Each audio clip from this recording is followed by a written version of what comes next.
Kayla Simmons sat in the juvenile courtroom, her purple hair falling across the shoulders of her orange jumpsuit, a smirk playing at the corners of her mouth as if this was all some elaborate joke. At 14 years old, she faced charges for the death of her mother. And yet she carried herself with the confidence of someone who believed they held all the cards.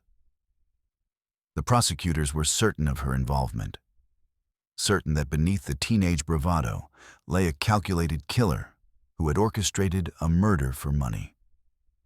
Kayla insisted on her innocence, weaving a story of tragic accident and misunderstanding, treating the trial like her personal stage. But hidden in the evidence locker was something she did not know existed, something that would unravel every lie, every performance, every carefully constructed defense. A jailhouse phone call, recorded weeks after her arrest, where her own voice would betray her, where she would ask the question that proved everything. Did you get rid of the gun like I told you? They cannot prove anything if there is no weapon.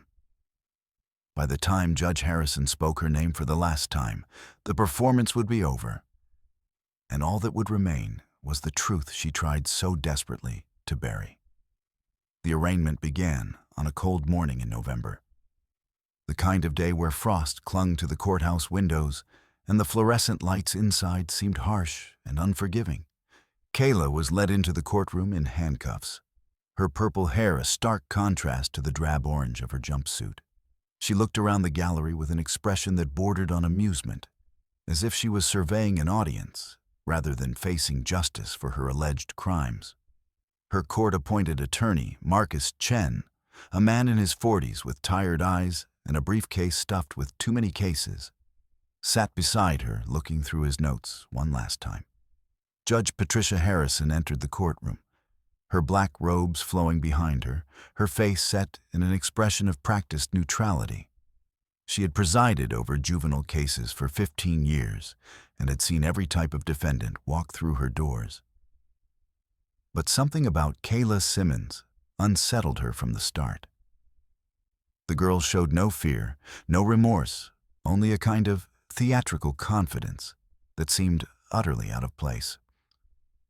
The bailiff called the court to order. Judge Harrison looked down at the papers before her, then up at Kayla. Miss Simmons, you are charged with second-degree murder in the death of your mother, Rebecca Simmons, on the night of September 14th. How do you plead? Kayla leaned toward the microphone, her voice clear and steady. Not guilty, Your Honor. There was no tremor in her voice, no sign of the gravity of the situation. She sat back in her chair with an almost bored expression. Marcus Chen stood. Your Honor, my client maintains her complete innocence in this matter. She was not present at the scene of this tragic accident and had no involvement whatsoever in the events that led to her mother's death. The prosecutor, Sarah Martinez, rose from her table.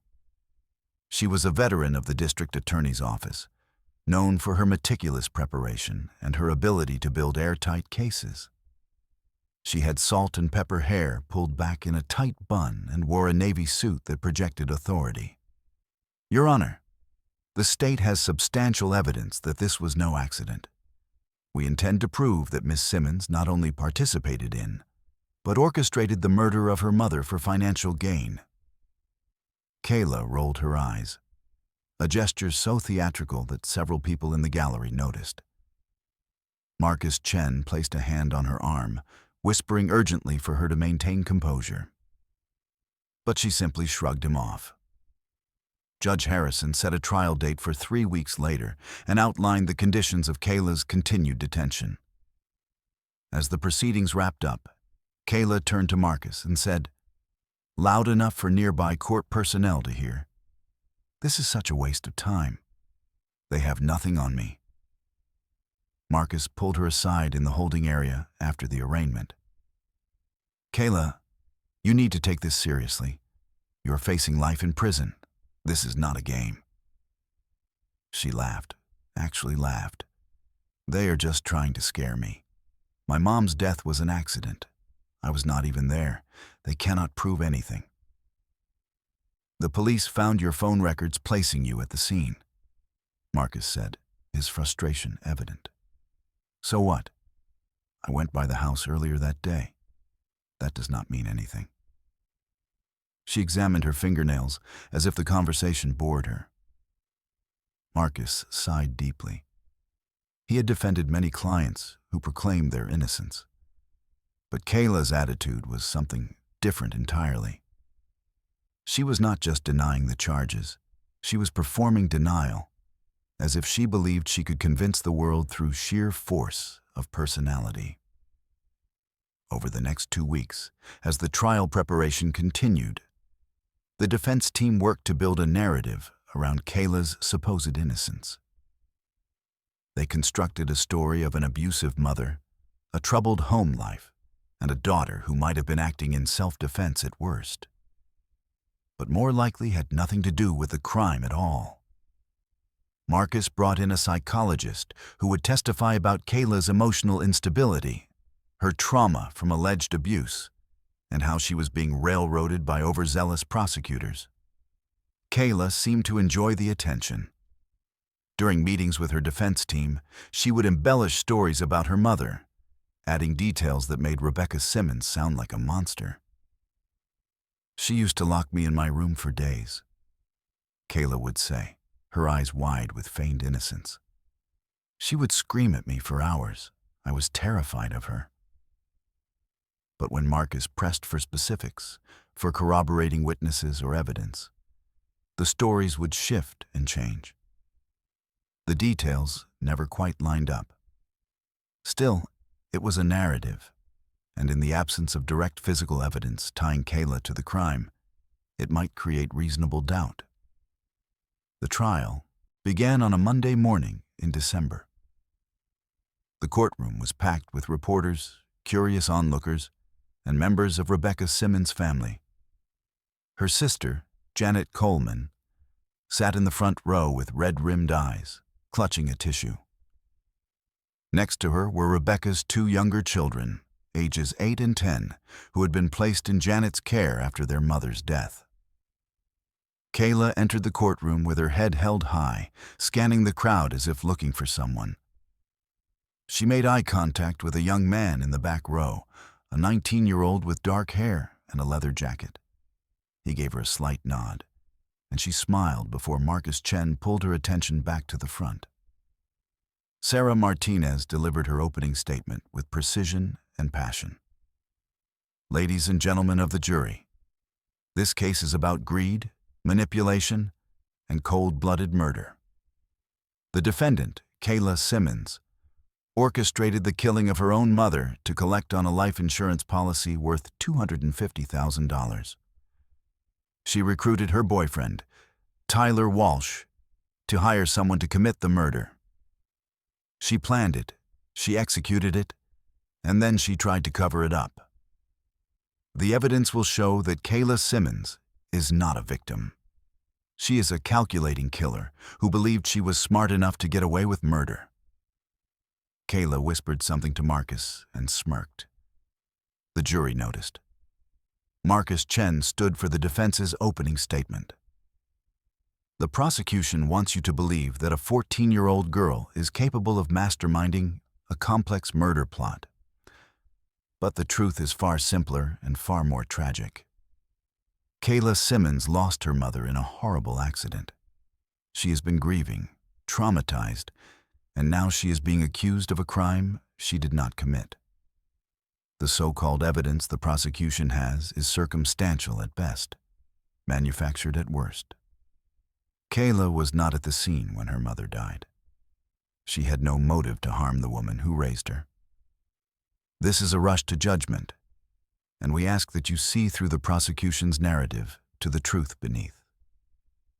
The first witness was Detective Michael Miller, a 20-year veteran of the Ashford County Police Department. He took the stand with a thick file folder and a serious expression. Sarah Martinez guided him through his testimony methodically. "Detective Miller, Can you describe the scene you encountered on the night of September 14th? Yes, ma'am. We received a 911 call at approximately 10:45 in the evening from a neighbor who reported hearing a gunshot. When we arrived at the Simmons residence at 123 Oak Street, we found the front door unlocked. We entered and discovered the body of Rebecca Simmons in the living room. She had been shot once in the chest at close range. What was the condition of the scene? It appeared staged to look like a burglary.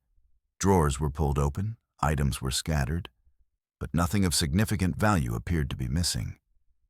The television was still there, jewelry was still in the bedroom. It did not fit the pattern of an actual robbery. Did you have any suspects initially? We spoke with family members and neighbors. Multiple people mentioned that Kayla had been having conflicts with her mother, particularly about money and her boyfriend. When we tried to locate Kayla that night, she was not at home. Where was she? We found her the next morning at her boyfriend Tyler Walsh's apartment. She claimed she had been there all evening and had no knowledge of what happened to her mother. Marcus Chen cross-examined Detective Miller, trying to poke holes in the investigation. Detective, you said the scene appeared staged. Is it possible it was staged by someone other than my client? It is possible, but unlikely given the other evidence. But you cannot rule it out completely, can you? No, sir. And when you found Kayla at her boyfriend's apartment, she cooperated fully with your questions, correct? She answered our initial questions, yes. She did not flee or attempt to hide? No, sir. Marcus sat down, having established a thin veneer of reasonable doubt. But Sarah Martinez was just getting started. The next witness was the medical examiner, Dr. Raymond Foster. He explained the autopsy findings in clinical detail. The victim died from a single gunshot wound to the chest. The bullet entered just left of the sternum and penetrated the heart, causing massive internal bleeding. Death would have been nearly instantaneous. Based on the angle of entry and the powder residue patterns, the shot was fired from approximately 3 to 4 feet away. Was this consistent with suicide? Sarah asked. No, ma'am. The angle and distance make suicide impossible. This was homicide. The trial continued with a parade of witnesses building the prosecution's case. A forensic analyst testified about fingerprints found at the scene, some of which belonged to Kayla, though her defense argued she lived in the house and her prints would naturally be there. A neighbor testified about hearing arguments between Kayla and her mother in the weeks before the murder. But Kayla seemed unfazed. During breaks, she would joke with the bailiffs, fix her hair, and at one point was caught taking a selfie in the hallway before being reprimanded by court security. Her behavior was noted by everyone, including the jury members who watched her with increasing skepticism. On the 4th day of trial, the prosecution began to tighten the noose. Detective Miller returned to the stand, this time with phone records. We obtained Miss Simmons' cell phone records for the month leading up to her mother's death. These records show extensive communication between her and Tyler Walsh, her boyfriend. More significantly, they show her phone was at or near the crime scene on the night of the murder, despite her claims that she was at Tyler's apartment all evening. Sarah Martinez projected the cell tower data on a screen for the jury. Detective Miller, can you explain this data? Cell phones ping towers to maintain connection. Miss Simmons' phone pinged the tower nearest her home address at 10:38 in the evening on September 14th. That tower is 0.3 miles from the residence. At 10:52, 14 minutes after the estimated time of death, her phone pinged a tower near Tyler Walsh's apartment, 3 miles away. Kayla shifted in her seat, her confidence wavering for the first time. She whispered urgently to Marcus Chen, who shook his head. "Your Honor, I object," Marcus said, standing. "This data shows proximity to a tower, not an exact location. My client could have been anywhere within range of that tower." "Overruled," Judge Harrison said. "The jury can weigh the significance of this evidence." As the trial progressed into its second week, the prosecution introduced text messages between Kayla and Tyler Walsh that had been recovered from their phones. Sarah Martinez read them aloud in court, her voice steady and damning. From Kayla to Tyler, dated August 28th. "I cannot take living with her anymore. I wish she would just disappear." From Tyler to Kayla, what if there was a way to make that happen? From Kayla to Tyler, what do you mean? From Tyler to Kayla, I know someone who can handle problems for the right price. From Kayla to Tyler, how much? From Tyler to Kayla, maybe 20,000, but you would need to cover it somehow. From Kayla to Tyler, she has life insurance, 250,000. I am the beneficiary. The courtroom erupted in murmurs. Judge Harrison banged her gavel. Kayla's face had gone pale, her theatrical composure cracking. Marcus Chen tried to recover during cross-examination. These messages could be interpreted as dark humor, typical teenage melodrama. They do not constitute a plan to commit murder. But the damage was done. The jury had seen the messages, had seen the cold calculation behind them. The following day, a friend of Kayla's took the stand. Jessica Barnes, a 15-year-old girl with braces and a nervous demeanor, clearly did not want to be there. Sarah Martinez approached her gently. "Jessica, how do you know the defendant?" "We have been friends since 6th grade. We sit together at lunch." "Did Kayla ever talk to you about her mother?" Jessica hesitated, glancing at Kayla, who was staring at her with an intense expression. "Yes." "What did she say?" "She said she hated her. That her mom was always on her case about grades and curfew and her boyfriend. She said her mom was ruining her life." "Did she ever say anything more specific?" Jessica's voice dropped to almost a whisper. "In September, maybe a week before her mom died, she said something that really freaked me out. She said she wished her mom would just die and leave her the insurance money so she could run away with Tyler." "Did you take her seriously?" "Not at first. But she kept talking about it. She asked me if I thought someone could get away with murder if they were smart enough about it. I told her to stop talking like that it was creepy. She just laughed and said she was joking." "Were you joking when you said these things, Kayla?" Sarah asked, turning to face the defendant. "Objection, Your Honor," Marcus Chen said. "The prosecutor is addressing my client directly." "Sustained. Rephrase, counselor." Sarah turned back to Jessica. "Did it seem like she was joking?" "No," Jessica said quietly. "She seemed serious." Kayla was no longer smiling. Her hands were clenched into fists on the table, her jaw tight. The performance was beginning to crumble. The prosecution then called Tyler Walsh to the stand. He had been arrested shortly after Kayla and had agreed to testify against her in exchange for a reduced sentence. He walked to the stand in an orange jumpsuit similar to Kayla's, his eyes downcast. "Mr. Walsh," Sarah Martinez began, "how long were you in a relationship with Kayla Simmons?" "About 8 months." "Did she ever discuss her mother with you?" "All the time. She hated her mom. Said her mom was controlling and would not let her do anything." "Did she ask you to help her with something regarding her mother?" Tyler glanced at Kayla, who was glaring at him with pure hatred. "Yeah. She asked me to find someone who could, quote, take care of her mom, end quote." "What did you understand that to mean?" She wanted someone to kill her. What did you do? I told her it was crazy, that she could not be serious. But she kept pushing. She showed me the life insurance policy she had found in her mom's desk. She said if we could make it look like a robbery, no one would suspect her and we would split the money. Did you help her find someone? Tyler's voice was barely audible. Yes.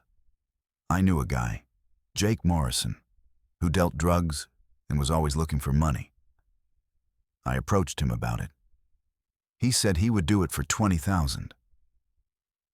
How was he supposed to be paid? Kayla said once she got the insurance money, she would pay him, but he wanted half up front. Kayla gave me her savings, about $5,000, and I gave it to Jake. What happened next? Jake did it. He went to the house on September 14th. Kayla gave him a key and told him when her mom would be home alone. She made sure she was not there so she would have an alibi. After it was done, Jake called me and said it was finished. Where is Jake Morrison now? He got arrested for something else a few days later. He is in county jail. Sarah Martinez let that sit with the jury for a moment. Mr. Walsh, why are you testifying today? Because what we did was wrong. A woman is dead because of us. I am guilty and so is Kayla. Marcus Chen's cross-examination was aggressive. Mr. Walsh, you have agreed to testify against my client in exchange for a lighter sentence, correct? Yes. So, you have a strong incentive to say whatever the prosecution wants you to say. I am telling the truth. Are you? Or are you trying to save yourself by throwing a 14-year-old girl under the bus? Objection, Sarah said. Argumentative. Sustained. Despite Marcus's efforts, Tyler's testimony was devastating. The jury could see the pieces fitting together, the conspiracy taking shape. As the trial entered its third week, the prosecution called forensic experts to testify about the gun used in the murder. A firearms examiner explained that the weapon was a 9mm handgun that had been purchased legally by Tyler Walsh 3 weeks before the murder. We were able to trace the weapon through its serial number, the examiner testified. Mr. Walsh purchased it at a gun show using a straw purchase arrangement, claiming it was for personal protection. The weapon was later recovered from Jake Morrison's possession when he was arrested. Was ballistics testing conducted on this weapon? Sarah asked. Yes, ma'am. The bullet recovered from Rebecca Simmons' body was fired from this gun. There is no doubt. The defense had no effective cross-examination. The science was sound, the chain of evidence clear. But Kayla still seemed to believe she could win. During a recess, she was overheard telling Marcus Chen, "They still cannot put the gun in my hands. They cannot prove I told anyone to do anything." Marcus looked at her with something approaching pity. "Kayla, the evidence is overwhelming. We need to consider a plea deal." "No," she said sharply. "I am not pleading to something I did not do." Her arrogance was breathtaking, even as the walls closed in around her. On the 16th day of trial, the prosecution announced it had one more piece of critical evidence to present. Sarah Martinez stood before Judge Harrison with a request. "Your Honor, the state wishes to introduce a recorded phone conversation between the defendant and Tyler Walsh, made from the county jail on October 3rd. Marcus Chen shot to his feet. "Objection, Your Honor. We were not informed of this evidence during discovery." Sarah handed a document to the clerk. "Your Honor, this recording was only recently discovered. It was part of routine monitoring of jail phone calls, but due to the volume of calls, it was not flagged until last week. We provided notice to the defense as soon as we became aware of it." Judge Harrison reviewed the documentation. "The timing is within acceptable parameters. Objection overruled." The state may present this evidence, but I want confirmation that it was legally obtained. The prosecution called a digital forensics expert, Raymond Torres, to authenticate the recording. He explained the jail's phone system, the automatic recording of all inmate calls, and the process by which this particular call was discovered. All calls from the jail are recorded and stored digitally, Torres testified. Inmates are informed of this when they use the phones. There is a recorded warning at the beginning of each call. This recording was made on October 3rd at 2:17 in the afternoon. The call was placed from the Juvenile Detention Center to Tyler Walsh's cell phone number. How do you know it was the defendant making the call? Voice analysis confirms it is her voice. Additionally, she had to enter her inmate identification number to place the call, and she verbally identifies herself at the beginning of the call. Has this recording been altered in any way? No, sir. We conducted a forensic analysis. The audio is authentic and unedited. The defense had no grounds to object. The recording was legal, properly obtained, and authenticated. Marcus Chen sat down heavily, knowing what was coming. The courtroom fell silent as Sarah Martinez prepared to play the recording. She set up the audio equipment carefully, ensuring every word would be clear. The jury leaned forward in their seats. The gallery held its collective breath. Even Judge Harrison seemed to tense, sensing the significance of the moment. Your Honor, the state would like to present Exhibit A, Sarah said. The recording began with the automated message. This call is from an inmate at Ashford County Juvenile Detention Center. This call is being recorded and monitored. To accept this call, press 1. A beep, then Tyler's voice. Hello? Then Kayla's voice, clear as day, with none of the theatrical performance she had maintained in court. She sounded anxious, urgent. Tyler, it is me. Did you get my message? Yeah, I got it. Kayla, you should not be calling me. The lawyer said we should not talk. I do not care what the lawyer said. I need to know something. Did you get rid of the gun like I told you? After Jake was done, did you make sure the gun disappeared? There was a pause on the recording. The courtroom was absolutely silent. Every person was frozen, listening. Kayla, I do not know what you are talking about. Do not play dumb with me. The gun, Tyler, the one you bought for Jake, did you get rid of it like I told you to? I tried, but Jake got busted before I could get it from him. The cops have it now. Kayla's voice rose, panic evident. You idiot. Do you know what this means? They can trace it back to you. Kayla, they already know I bought it. I told you I used my real ID. Yeah, but they cannot prove anything if there is no weapon linking it to the murder. I told you to get rid of it. Now they have the gun, they have the bullets, they can connect everything. I am sorry, I tried. Jake was supposed to give it back to me, but he got arrested first. This is a disaster. If they connect the gun to you and you to me, we are both screwed. Kayla, maybe we should just tell the truth. Someone died. Your mom died. We cannot lie about this forever. Are you insane? We stick to the story. I was not there. I did not know anything about it. You do not say a word about me being involved. Do you understand? Kayla, I do not know if I can keep lying. You better keep lying, or we both go down. Just stick to the plan. They cannot prove anything if you do not talk. The call ended shortly after. The recording stopped. The silence in the courtroom was deafening. Every eye turned to Kayla. Her face had drained of all color. Her hands trembled on the table in front of her. The smirk was gone. The arrogance had evaporated.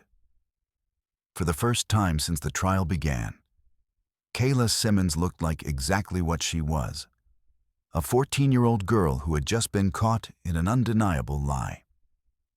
Sarah Martinez turned to the jury. "Ladies and gentlemen, you have just heard the defendant, in her own words, admit to orchestrating this murder. She knew about the gun. She knew about the plan. She instructed Tyler Walsh to dispose of the weapon. She acknowledged that they would both, quote, go down, end quote, if the truth came out. This is not circumstantial evidence. This is not conjecture.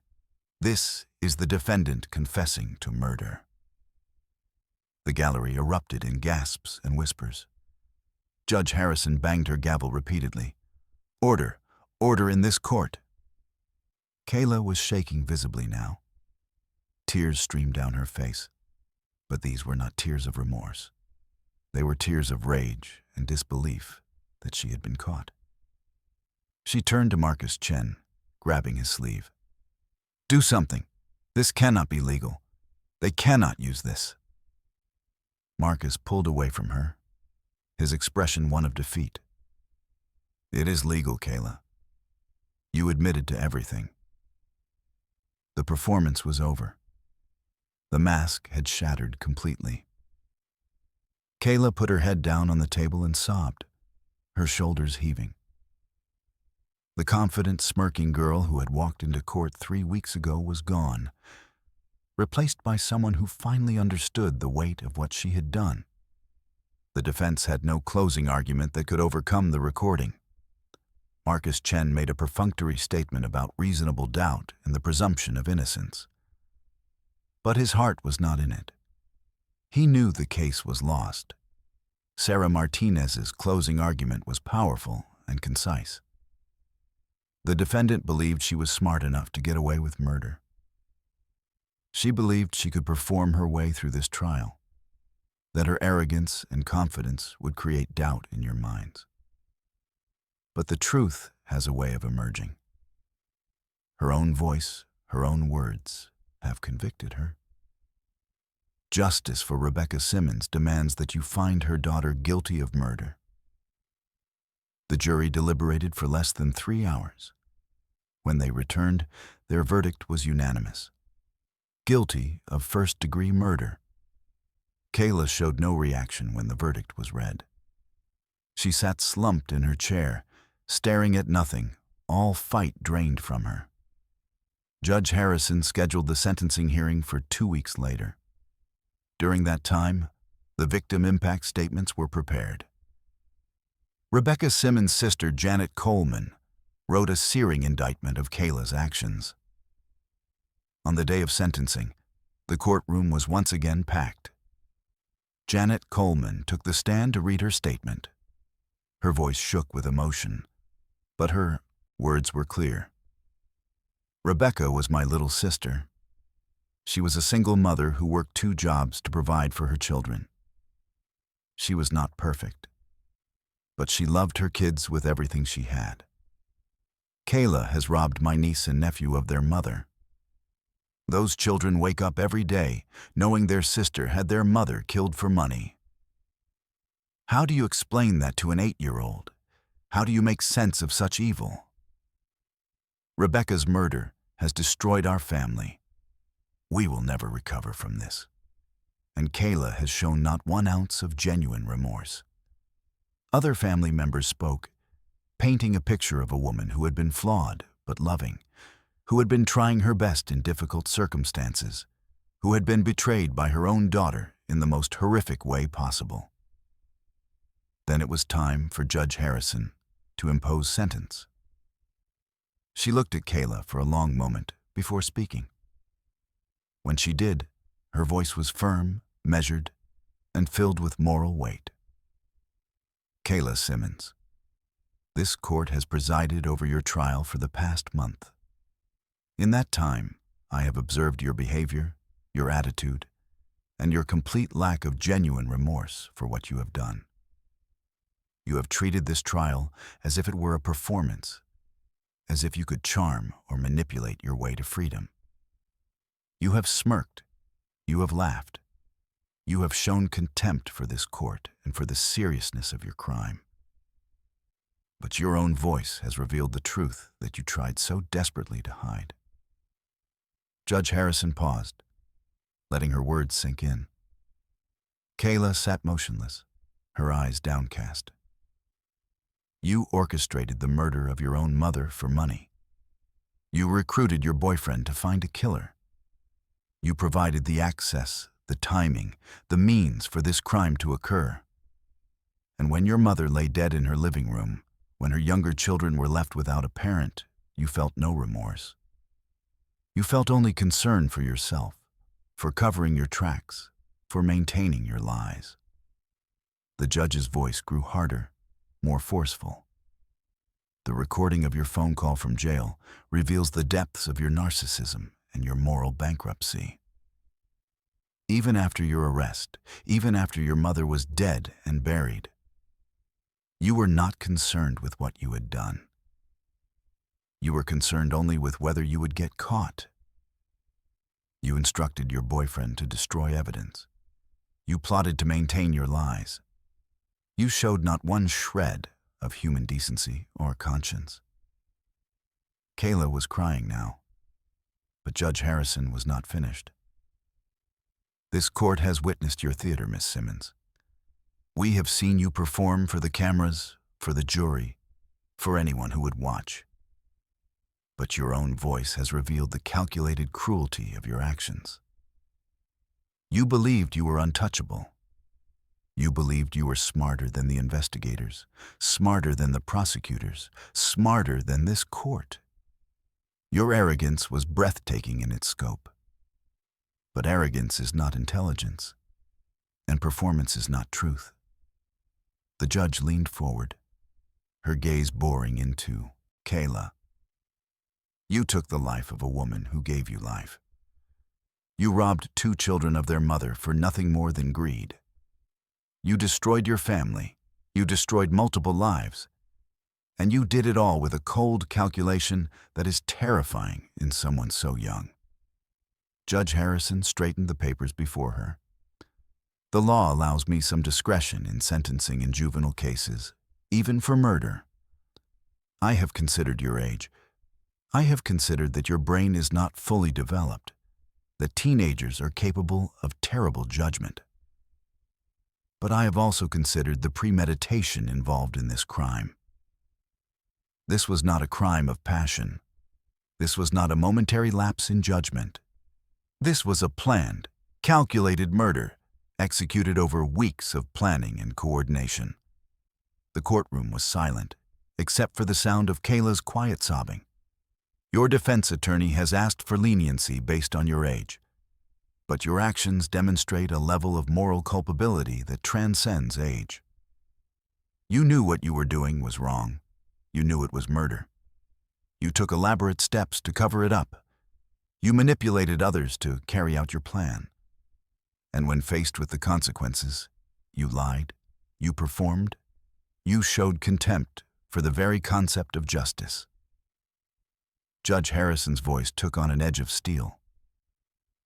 There are some crimes so heinous, so completely devoid of humanity, that they demand the harshest possible punishment regardless of the perpetrator's age. Your crime is one of them. You have shown this court that you are a danger to society, that you are willing to take human life for personal gain, that you have no moral center to guide you away from evil. The judge picked up her sentencing order. Kayla Simmons, this court sentences you to life in prison without the possibility of parole for 35 years.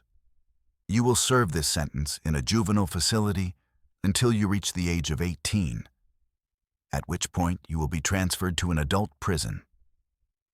This sentence reflects the severity of your crime, the premeditation involved, and your complete lack of remorse. You were given a chance at a future, but you chose to destroy it with your greed and your manipulation.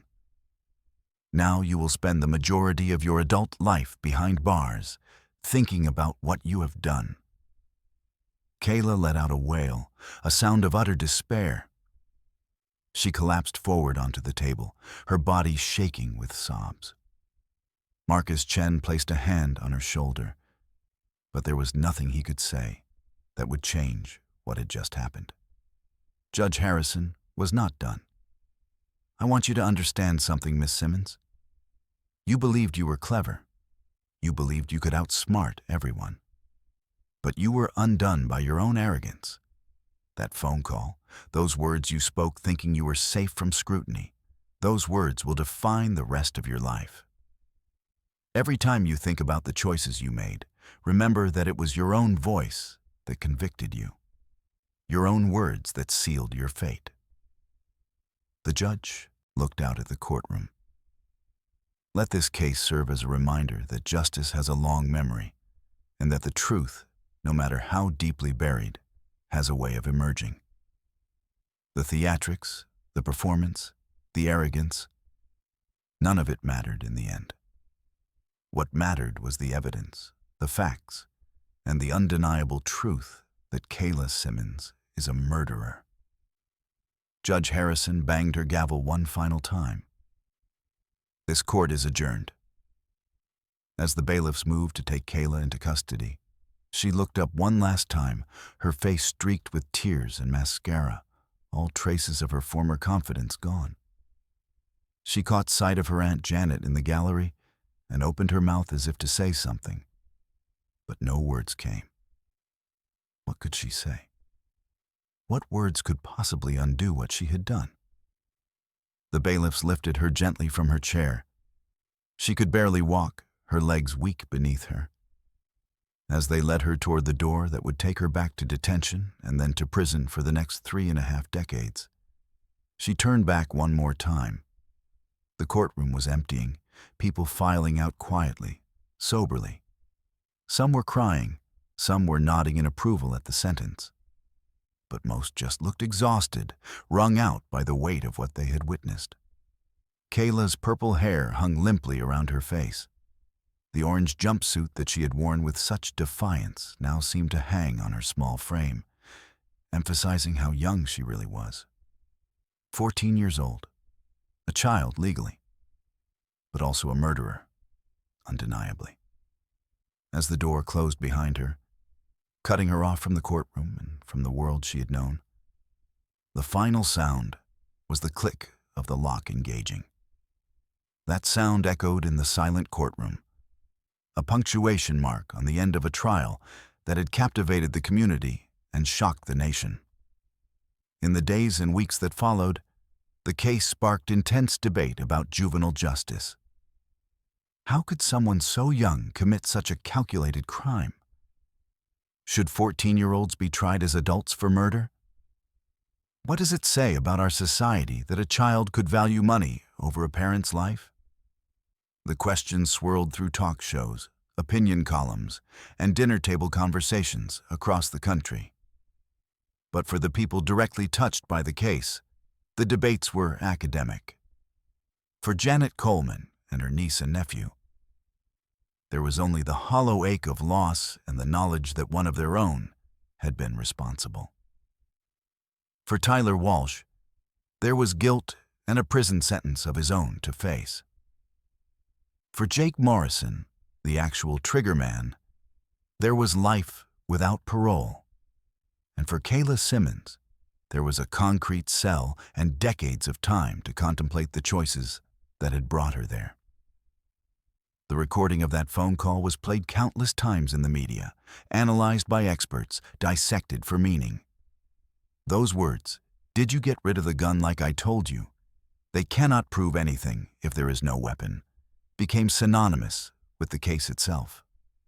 They represented the arrogance of a killer who thought she was too smart to be caught, too clever to face justice. But justice had found her in the end. Not through some dramatic courtroom confrontation or 11th-hour revelation, though the recording had certainly been dramatic enough. Justice had found her through the patient, methodical work of investigators who followed every lead, prosecutors who built an airtight case, and the inevitable truth that emerged from her own words.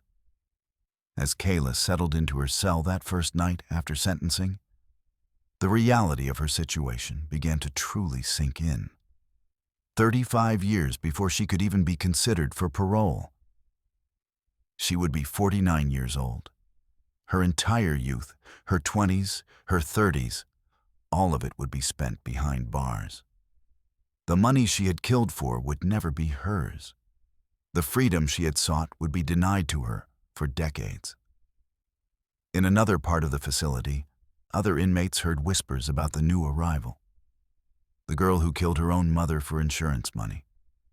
The one whose own recorded voice had convicted her. In the hierarchy of prison, there are some crimes that mark you, that set you apart. Killing your own parent for money was one of them. Meanwhile, in a small house on the other side of town, Rebecca Simmons' younger children were being tucked into bed by their aunt. They asked, as they did every night, when their mommy was coming home. And Janet, fighting back tears, had to tell them again that mommy was not coming home, but that the person responsible was going to be punished for a very long time. The trial had ended, but its echoes would reverberate for years. In law schools, the case would be studied as an example of how arrogance can be a defendant's downfall. In psychology courses, it would be examined as a case study in juvenile psychopathy and narcissism. In ethics classes, it would spark debates about the nature of evil and whether someone so young could truly be irredeemable. But perhaps the most important lesson was simpler and more fundamental. The truth matters. Evidence matters. Justice, though sometimes slow, can prevail. Kayla Simmons had believed she could perform her way to freedom, that charisma and confidence could overcome facts. She had been wrong. The smoking gun in her case was not a physical weapon, though that had certainly been important. The smoking gun was her own voice, her own words, preserved forever on a recording that stripped away all pretense and revealed the calculating mind beneath. As the legal system moved on to other cases, as the media found new stories to cover, the participants in this trial carried the weight of what had happened with them. Sarah Martinez, the prosecutor, felt the satisfaction of a job well done, but also the weariness of dealing with such a young defendant. Marcus Chen, the defense attorney, questioned whether there had been anything he could have done differently, though he knew the answer was no. Judge Harrison would remember Kayla's face for the rest of her career, a reminder that evil sometimes wears the mask of youth. And Kayla Simmons, in her cell, had nothing but time to reflect on the path that had led her there. The decisions, one after another, that had seemed so clear at the time. The belief that she was smarter than everyone else. The cold calculation that her mother's life was worth $250,000. The performance she had put on, believing until the very end that she could charm her way out of consequences. But the performance was over. The curtain had fallen, and all that remained was the stark reality of a life sentence, a murdered mother, and a family shattered beyond repair. The only sound in her cell that night was her own breathing, steady and rhythmic, a reminder that she was alive while her mother was not. That she had a future ahead of her, even if it would be spent behind bars, that consequences were real and justice, in the end, had prevailed. The case of Kayla Simmons would not be forgotten. It would serve as a cautionary tale, a reminder, a point of reference. And somewhere in the archives of the Ashford County Courthouse, a recording would remain, preserved for posterity. The voice of a 14-year-old girl asking a question that would define her life. Did you get rid of the gun like I told you?